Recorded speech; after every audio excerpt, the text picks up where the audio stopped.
ஓசூருக்கும் விடுதலைப் போராட்டத்திற்கும் ஏதாயினும் தொடர்பு உள்ளதா?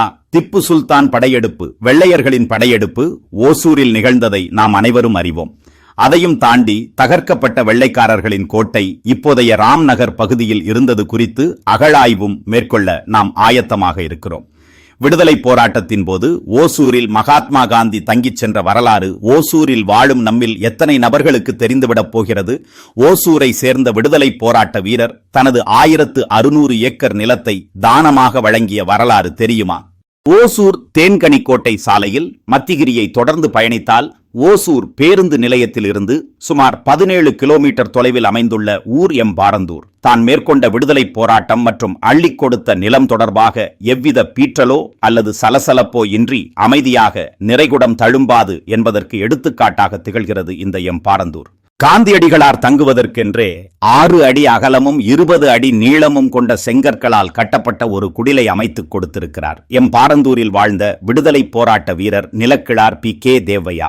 காந்தியடிகளார் தங்கி சென்ற அந்த குடில் இன்றோ நாளையோ சரிந்து விழும் நிலையில் வரலாற்றை சுமந்து ஓசூர் பகுதி மக்கள் கூட அறிந்திடாத வகையில் அமைதியாக தம்மை அடையாளப்படுத்த காத்துக் கொண்டு நிற்கிறது. 1942ஆம் ஆண்டு காந்தியடிகளார் விடுதலை போராட்ட பயணத்தின் ஒரு பகுதியாக இவ்வூரில் அமைந்துள்ள இந்த குடிலில் 3 நாட்கள் தங்கியிருந்துள்ளார். அவரது வாரிசுகளில் ஒருவரான நரசிம்ம மூர்த்தி என்பவரை பாரந்தூரில் சந்திக்கும் வாய்ப்பு ஓசூர் ஆன்லைனுக்கு கிடைத்தது.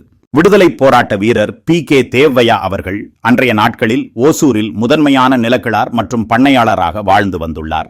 காந்தியடிகளாரின் கொள்கைகளால் ஈர்க்கப்பட்டு சுமார் 1600 ஏக்கர் நிலத்தை தம்மிடம் பணிபுரிந்த ஊழியர்களுக்கும் ஊர் மக்களுக்கும் தானமாக வழங்கியுள்ளார்.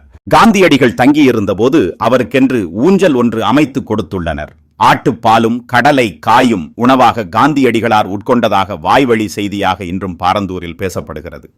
1600 ஏக்கர் நிலம் கொடுத்த விடுதலை போராட்ட தியாகி கே தேவையா வீடு காந்தியடிகளார் தங்கிச் சென்ற குடிலை போன்றே கேட்பாரற்று இன்று சிதைந்து கிடக்கிறது. அன்றைய நாளில் அது ஒரு மாட மாளிகையாக திகழ்ந்ததற்கான அடையாளம் சிதைந்து கிடக்கும் பகுதியிலும் சுவடாக காட்சியளிக்கிறது.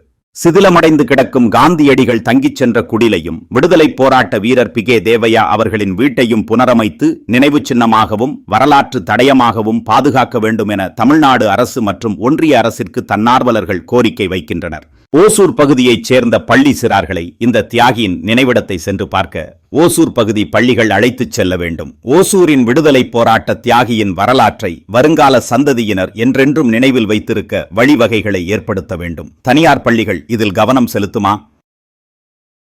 உடனே ஓசூர் ஆன்லைன் சேனலை சப்ஸ்கிரைப் செய்யுங்கள். பெல் ஐகானை அழுத்துங்கள். ஓசூரின் ஒவ்வொரு முதன்மை தகவலையும் உடனுக்குடன் பெறுங்கள். இந்த காணொளி குறித்த கருத்துக்களை கமெண்ட் பாக்ஸில் பதிவிடுங்கள்.